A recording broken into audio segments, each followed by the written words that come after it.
Vítajte priatelia, dnes vám predstavím ponuku rodinného domu v Liptovskej Štiavnici.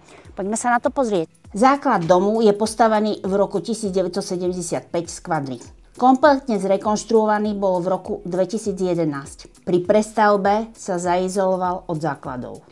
Dom je vhodný na trvalé bývanie a vzhľadom na zaujímavú lokalitu aj na rekreačné využitie.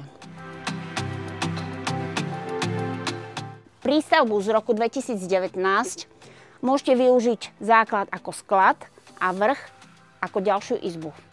Dispozícia domu ponúka priechodné a priestranné izby. V prízemnej časti domu je vstup z predsiene, priechodná kuchyňa a za ňou izba.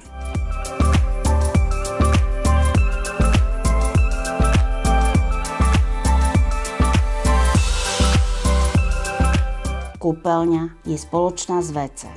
Pristavaný je prístup na poschodie. Na podkrovie sa vchádza zo zádveria. Ako môžete vidieť, zobytnilo sa aj podkrovie. Podkrovie je rozdelené na dve spálne s predizbou.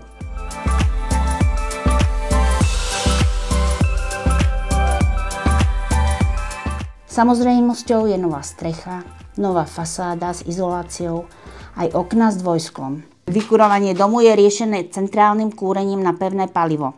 Dom je napojený na elektrickú, vodovodnú a kanalizačnú prípojku obce. Elektrické rozvody sú v medi. Tretiu izbu si dokončíte podľa vlastných predstav.